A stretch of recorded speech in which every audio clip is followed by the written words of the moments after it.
हर हर महादेव। पार्वती माता के 3 प्रश्न के कौन सी स्त्री के भाग्य में पुत्र नहीं होता? कौन सा गहना पहनने से दर्दनाक मौत होती है? कौन सा श्रृंगार करने से स्वर्ग की प्राप्ति होती है? एक बार माता पार्वती कैलाश पर्वत पर भगवान शिव के साथ बैठी हुई थी। माता पार्वती ने भगवान शिव से कहा, हे स्वामी, मेरे मन में 3 प्रश्न उठ रहे हैं। कृपया इन 3 प्रश्नों के उत्तर देकर आप मुझे संतुष्ट करेंगे तो मेरे मन को बहुत शांति मिलेगी। तभी शिवजी ने कहा, देवी, आखिर तुम्हारे कौन सी 3 प्रश्न हैं? तो माता पार्वती कहती हैं, स्वामी, मेरा पहला प्रश्न है कि कौन सी स्त्री के भाग्य में पुत्र नहीं होता है, और मेरा दूसरा प्रश्न है, कौन सा गहना पहनने से दर्दनाक मौत होती है, और मेरा तीसरा प्रश्न है, स्त्री का कौन सा श्रृंगार उसे स्वर्ग में स्थान दिलाता है। तब शिवजी ने कहा, देवी, ये तुम्हारे तीनों प्रश्न महत्वपूर्ण हैं। जो भी व्यक्ति इन तीनों प्रश्नों के उत्तर समझकर इस पर्याप्त ज्ञान को अपने जीवन में उतार लेता है तो उसे जीवन में सुख की प्राप्ति होती है। शिव जी ने कहा, देवी, अब मैं तुम्हें तुम्हारे तीनों प्रश्नों के उत्तर एक कहानी के माध्यम से सुनाता हूँ, तभी तुम इन तीनों प्रश्नों के उत्तर ठीक तरह से समझ पाओगी। ध्यान लगाकर सुनना। माता पार्वती कहती है, ठीक है स्वामी, जब तक आप कहानी सुनाओगे मैं इस कहानी को बड़े ही ध्यान से सुनूंगी। आप कृपा करके कहानी प्रारंभ कीजिए। तो फिर शिवजी ने कहा, देवी, किसी राज्य में एक छोटा सा नगर था। उस नगर में एक सेठ रहता था। उस सेठ के 2 बेटे थे और सेठ के बेटी की शादी भी हो चुकी थी। सेठ की पत्नी और सेठ के बड़े बेटे, उन दोनों का स्वभाव बड़ा ही दुष्ट प्रवृत्ति का था। इसलिए सेठ की पत्नी अपने बड़े बेटे की पत्नी से बहुत ही ज्यादा प्यार करती थी, मगर छोटे बेटे की पत्नी जो थी वह बड़े ही अच्छे स्वभाव की थी। साथ ही वह एक पतिव्रता स्त्री भी थी और पूरे घर का कामकाज भी वो अकेली ही करती थी। इतना कुछ होने पर भी सेठ की पत्नी और बड़े बेटे की पत्नी छोटी बहू का हमेशा ही अपमान करती रहती थी। शिव जी ने कहा, देवी, सेठ के बड़े बेटे की बहू को एक बेटा था और छोटी बहू को एक बेटी थी। सेठ की पत्नी हमेशा पुत्र को लेकर छोटी बहू को ताना मारती रहती थी, लेकिन वो क्या कर सकती थी, वो हमेशा ही उनके ताने सुनती रहती थी। इसके बाद भगवान शिव कहते हैं, हे देवी, अब मैं तुम्हें छोटी बहू की कहानी अच्छी तरह से समझाता। इस कहानी से तुम्हें तुम्हारे पहले प्रश्न का उत्तर मिल जाएगा कि कौन सी स्त्री के जीवन में पुत्र की प्राप्ति नहीं होती है। तब भगवान शिव कहते हैं, देवी, उस सेठ की जो पत्नी थी वो पहले से ही बड़ी दुष्ट थी। उसके कुटिल स्वभाव से सभी घर वाले बहुत ही ज्यादा परेशान थे, परंतु अपनी सीधी साधी छोटी बहू को वह कुछ ज्यादा ही परेशान करती रहती थी। उसको सताने में उसको बहुत ही ज्यादा आनंद आता था। सेठ के छोटे बेटे की पत्नी का नाम गीता था। बेचारी गीता सुबह जल्दी ही उठकर अपने कामकाज में लग जाती थी। इतना करने पर भी छोटी बहू सेठ की पति की निगाह में खटकती रहती थी। तभी एक दिन की बात है, गीता घर पर झाड़ू लगा रही थी तो सेठ की पत्नी बोली, क्या तेरे हाथ में जान नहीं है? जल्दी जल्दी हाथ चला, मैं मंदिर जा रही हूँ। मेरे मंदिर से लौटने से पहले खाना बनाकर तैयार रखना। बेचारी गीता कर दी भी तो क्या वह अपनी सास की बातों को सुनती रही और घर की सफाई करने के बाद गीता खाना बनाने में लग गई। खाना बनाते समय वह मन में सोच रही थी कि मैं इतना काम करने के बाद भी एक पल की चैन की सांस नहीं ले पाती और मेरी सासू माँ हर समय मेरे काम में कोई ना कोई गलती निकालती रहती है। गीता यह सब सोच ही रही थी कि जीतने में दरवाजा खटखटाने की आवाज आई तो गीता ने सोचा, अभी भोजन तैयार ही हुआ है, लगता है मेरी सासू माँ जल्द ही लौट आई है। इसके बाद जब गीता ने दरवाजा खोला तो देखा एक साधु महात्मा खड़े हैं। वो साधु महात्मा गीता से कहता है, बेटी, तेरा सुहाग अमर रहे, बाबा को थोड़ा भोजन करा दे, मुझे बड़ी जोर से भूख लग रही है। शिव जी ने कहा, देवी, गीता बड़ी ही सुशील और संस्कारी थी। उसने सोचा कि साधुओं को भोजन करा तो दूं, परंतु यदि मेरी सासू माँ आ गई तो मेरी खैर नहीं।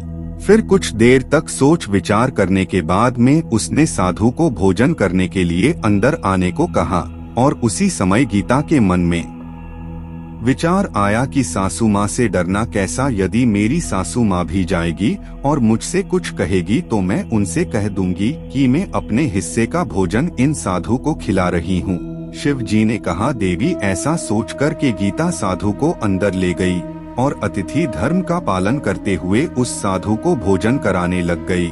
अभी साधु भोजन कर ही रहा था कि गीता की सासू माँ आ गई और फिर साधु को घर के अंदर बैठा भोजन करते देख के उसका गुस्सा 7वें आसमान पर जा पहुँचा और एकदम से साधु महात्मा से कहने लगी कि यहाँ कोई भंडारा नहीं चल रहा है, हमारे घर से उठकर जल्दी से बाहर निकल जाओ। गीता ने अपनी सांस को रोकने की बहुत कोशिश की, परंतु उसकी सांस ने साधु को धक्के मारकर घर से बाहर निकाल दिया और उसका खाना उठकर फेंक दिया। और अब उसका क्रोध गीता पर टूट पड़ा और कहने लगी, मैंने तुझे कहा था कि अन्न का एक दाना भी बर्बाद मत करना, लेकिन तूने यह क्या किया, तूने इस साधु को इतना सारा अन्न खाने को दिया। शिव जी ने कहा, देवी। फिर गीता रोते हुए बोली, सासू माँ, मैंने तो साधु को अपने हिस्से का भोजन दिया था, इसमें इतना भला बुरा कहने की क्या बात है। अतिथि तो भगवान का रूप होता है और अतिथि धर्म का पालन तो हर गृहस्थ को करना चाहिए। शिव कहते हैं, इस प्रकार काफी देर तक सास बहू का झगड़ा चलता रहा और अंत में बदचलन सास ने गीता को भी धक्के मारकर घर से बाहर निकाल दिया। अब वो बेचारी रोती हुई घर का दरवाजा खटखटाती रह गई, परंतु उसकी सांस पत्थर जैसी बन गई, उसका दिल नहीं पिघला। अब गीता के पास में एक ही रास्ता बचा था कि वह अपने मायके में लौट जाए। भगवान शिव कहते हैं, हे पार्वती, इस प्रकार गीता दुखी होकर के अपने मायके के लिए निकल गई और बीच रास्ते में एक घना जंगल भी पड़ता था।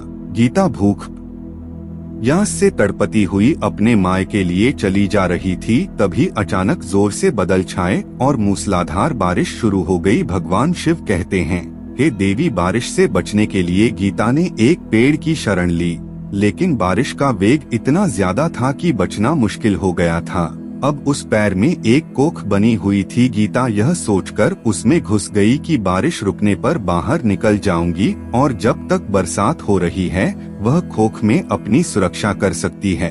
भगवान शिव कहते हैं, हे देवी, जब गीता उस पेड़ की खोख में घुसी तो उस खोख में एक साधु मिले। साधु ने कहा, बेटी, रोना धोना बंद कर। मुझे मालूम है कि तुम्हारी ससुराल वाले तुम्हारा अनादर इसलिए करते हैं कि वे बड़े दुष्ट प्रवृत्ति के हैं और तुम्हें ताने इसलिए मारते हैं और तुम्हें ताने इसलिए मारते हैं कि तुम्हारी जेठानी को पुत्र की प्राप्ति हो गई है और तुम्हें अभी तक पुत्र की प्राप्ति नहीं हुई है। इसलिए मैं तुम्हें ये कागज देता हूँ। इस कागज में जो उपाय लिखा है उसे पूरी निष्ठा से करना और फिर तुम्हें एक गुणवान पुत्र की प्राप्ति होगी। इस प्रकार वो साधु महात्मा कागज देकर वहाँ से अंतर्ध्यान हो गए। उधर जब बरसात बंद हो गई तो गीता का पति उसे ढूंढते हुए उधर पहुँच गया और फिर गीता मायके न जाकर उस जंगल में एक झोपड़ी बनाकर रहने लगी। भगवान शिव कहते हैं, हे देवी पार्वती, एक दिन की बात है, गीता को पुत्र का ख्याल आया। वह सोचने लगी कि मेरे भी एक पुत्र होता तो ससुराल में मेरी भी इज्जत होती। वह ऐसा सोच ही रही थी कि उस साधु का दिया हुआ कागज याद आ गया और जब गीता ने पुत्र प्राप्ति के लिए उस कागज को पढ़ा तो उसमें लिखा था कि बेटी, पुत्र प्राप्ति के लिए स्त्री को रात्रि में हमेशा ही पुरुष के बाएं तरफ ही सोना चाहिए। ऐसा करने से कुछ समय के बाद में बाएं करवट लेने से नाक का बायां स्वर चालू हो जाता है और जब भी पुत्र प्राप्ति की इच्छा हो तो उस स्थिति में मिलन से पहले यह जरूर निश्चित कर लेना चाहिए कि पुरुष का दायां स्वर चलने लगे और स्त्री का बायां स्वर चलने लगे। उसी समय गर्भधारण किया जाना चाहिए। ऐसा करने से निश्चित ही पुत्र की प्राप्ति होती है और इसके विपरीत स्वर चले से पुत्री की प्राप्ति होती है। कागज में आगे लिखा था कि मासिक धर्म शुरू होने के प्रथम 4 दिन भी मिलन से पुरुष रोगी होता है। 5वीं रात्रि में मिलन से पुत्री की प्राप्ति होती है। 6ठा रात्रि में मिलन से पुत्र की प्राप्ति होती है।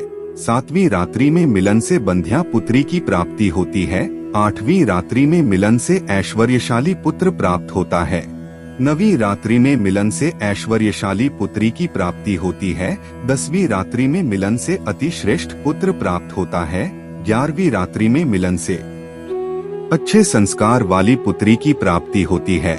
इसके बाद भगवान शिव कहते हैं, हे देवी पार्वती, इस प्रकार गीता ने 10वीं रात्रि में मिलन से गर्भ धारण किया और फिर सुबह स्नान आदि से निवृत्त होकर पूजा पाठ करके गीता का पति लकड़ी काटने के लिए चला गया। उसके पति के जाने के बाद तूफान आया और गीता की झोपड़ी उस तूफान में उड़ गई और बरसात होने लगी। और फिर गीता बरसात से बचने के लिए एक पेड़ पर पता लिखती हैं। यह पता उसी खोख का था जिस पेड़ की खोख में गीता बरसात से बचने के लिए पहले छुपी थी। गीता ने पेड़ के ऊपर पता इसलिए लिखा था क्योंकि जब उसका पति लकड़ी लेकर वापस आएगा तो पेड़ पर पता लिखा हुआ देखकर उसी खोख में बरसात से बचने के लिए चला जाएगा। भगवान शिव कहते हैं, देवी पार्वती बरसात से बचने के लिए गीता उस पेड़ की खोख में छुप जाती है जो उस पेड़ के अंदर बनी हुई थी। उस पेड़ के पास में 2 प्रेत आत्माओं का निवास स्थान था। गीता बरसात से बचने के लिए उस खोख में छुपी हुई थी और उधर वो दोनों प्रेत आत्माएं बरसात से परेशान होकर उसी पेड़ की ओर चली आ रही थीं। उस पेड़ के नीचे आकर के एक प्रेत आत्मा कहने लगी, अब तो चला भी नहीं जा रहा, वरना मन तो कर रहा था कि माणिक टापू पर चले। कभी दूसरी बात माँ बोलती है, इसमें हमारे लिए कौन सी बड़ी बात है, यह पेड़ हमें अभी उड़ा करके अभी वहाँ पर पहुँचा देगा जहाँ माणिक मोती का टापू है। ऐसा कहकर कि वे दोनों प्रेत आत्माएं पेड़ के ऊपर बैठ गए और वो पेड़ अचानक से उड़ने लगा। और उधर गीता को पेड़ की खोख में घुसते ही थकान की वजह से अचानक नींद आ गई, लेकिन पेड़ के उड़ने से लगने वाले झटके से गीता की नींद खुल गई और पेड़ को उड़ता हुआ देख वो अचानक से घबरा गई। अब गीता ने पेड़ की खोख से बाहर देखा तो पेड़ के ऊपर 2 प्रेत आत्माएं बैठी हुई थीं। इसलिए गीता ने परिस्थिति के साथ समझौता किया और सोचा जो होगा वो अच्छा ही होगा। फिर कुछ देर के बाद वो पेड़ माणिक टापू के ऊपर पहुंचा। अब दोनों प्रेत आत्माओं को भूख लग रही थी, इसलिए वे दोनों शिकार की तलाश में निकल गईं। भगवान शिव कहते हैं, ये देवी पार्वती उन दोनों आत्माओं के जाने के बाद गीता खोख से बाहर निकली और फिर उसने चैन की सांस ली। अब जैसे ही गीता ने माणिक टापू पर फैली रेत को देखा तो एकदम से आश्चर्यचकित हो गई। वो रेत चमक रही थी और जैसे ही गीता ने रेत को हाथ में उठाया तो खुशी से झूम उठी, अरे यह तो माणिक मोती की रेत है। और फिर गीता ने अपनी उड़ने के बल्लू में 4-5 किलो रेत बांध ली और जल्दी से आकर के घुसपैठ की कोख में छिप गए। भगवान शिव कहते हैं, हे देवी पार्वती, इधर गीता का रेत में जाना हुआ और उधर से दोनों प्रेत आत्माएं पेड़ पर वापस आ गई और आकर के आपस में कहने लगी, आज तो भरपेट भोजन मिल गया, अब चलो वापस वहीं लौट चलते हैं जहाँ से हम आए थे। और फिर इस प्रकार वो पेड़ थोड़ी ही देर में उड़कर के उसी जगह पहुँच गया। भगवान शिव कहते हैं, हे देवी पार्वती, गीता उसी खोख में घुसी रही जब तक वे दोनों प्रेत आत्माएं उस पेड़ से चली नहीं गई। और जैसे ही वे दोनों आत्माएं उस पेड़ से चली गई, वैसे ही गीता माणिक मोती की पोटली लेकर उस खोख से बाहर आ गई और मन में सोचने लगी कि इतने सारे माणिक मोती देखकर मेरी सासू माँ खुश हो जाएगी और अब मैं ससुराल वापस जाऊंगी और अपनी सासू माँ को इतने सारे माणिक मोती दूंगी। फिर वो मुझसे कभी भी लड़ाई झगड़ा नहीं करेगी और मुझसे प्यार करेगी। भगवान शिव कहते हैं, हे देवी, इधर गीता ऐसा सोच रही थी तब तक गीता का पति गीता को ढूंढता हुआ उस पेड़ की तरफ आ जाता है और गीता अपने पति को सारी घटना बताती है और अपने पति के साथ वापस अपने ससुराल के घर पहुंच जाती है और उसे माणिक मोती कैसे प्राप्त है वो सारी कहानी सुनाती है। उसके बाद घर जाकर वो सारी कहानी अपनी सासू माँ को भी बता देती है। भगवान शिव कहते हैं, माणिक मोती लेने के बाद गीता की सास एकदम से क्रोधित होकर के बोली, तू थोड़े से माणिक मोती लेकर के क्यों आई? वहाँ पर जितने भी माणिक मोती थे वो सब लेकर के क्यों नहीं आई? फिर अपनी सासू माँ की बात सुनकर गीता कहने लगी, सासू माँ, हमारी 7 पीढ़ियों के लिए ये माणिक मोती काफी हैं। तो सासू माँ कहने लगी, अरे पागल स्त्री, माणिक मोती भी काफी होते हैं क्या? जितने हो उतने भी कम हैं। अब देख, मैं वहाँ जाऊंगी और कितने सारे माणिक मोती लेकर आऊंगी। भगवान शिव कहते हैं, हे देवी, गीता ने अपनी सासू माँ को बहुत समझाया परंतु उस लालची स्त्री के एक बात भी समझ में नहीं आई। उसने गीता की एक भी बात नहीं सुनी और जाकर के उस पेड़ की खोख में बैठ गई। उधर जैसे ही वो प्रेत आत्माएं जैसे ही पेड़ पर आई तो अचानक से वो पेड़ उड़ने लगा। इधर पेड़ उड़ने लगा जा रहा था और उधर वो गीता की सासू माँ बहुत ही खुश हो रही थी। आज मैं बहुत सारे माणिक मोती लेकर आऊंगी, भगवान शिव कहते हैं। इधर वो अपने मन में खुशी माना रही थी और उधर प्रेत आत्माएं कहती हैं, आज माणिक टापू पर नहीं चल कर के मत्स्य टापू पर चलते हैं, आज मछलियां खाने का बहुत मन कर रहा है। और फिर जैसे ही प्रेत आत्माओं ने मछली खाने का मन बनाया तो वह पेड़ मत्स्य टापू पर चला गया। भगवान शिव कहते हैं, हे देवी पार्वती, इस प्रकार प्रेत आत्माओं की बात सुनकर पेड़ की खोख में बैठी हुई गीता का सासू माँ अपने ऊपर संयम नहीं रख सकी और एकदम से बोल पड़ी, अरे तुम माणिक टापू क्यों नहीं जा रहे हो? मत्स्य टापू पर क्यों जा रहे हो? माणिक टापू पर चलो। अब जैसे ही उस औरत की प्रेत आत्माओं ने आवाज सुनी तो उन आत्माओं ने समझ लिया कि इस पेड़ की खोख में कोई छुपा हुआ है। उन्होंने जैसे ही खोख में प्रवेश किया तो उन दोनों प्रेत आत्माओं ने उस लालची औरत को देखा तो उसे उठाकर पेड़ से नीचे फेंक दिया और नीचे गिरते ही उस औरत की मौत हो गई। अब जैसे ही उस औरत के घर वालों को पता चलता है, उस औरत का पति यानी कि गीता का ससुर गीता के पास जाता है और उसे कहता है, बेटी, मैं तो उसे पहले से ही समझाता था कि तू ऐसा काम मत कर, जीवन में कभी किसी को भी लालच नहीं करना चाहिए। बहुएं तो बेटी की तरह होती है, उन्हें प्यार देना चाहिए, मगर उसने मेरी एक भी बात नहीं मानी और आज उसे उसके कर्मों की सजा भगवान ने दे दी। भगवान शिव कहते हैं, हे देवी पार्वती, उधर गीता अपने पति के साथ आनंद पूर्वक रहने लगी।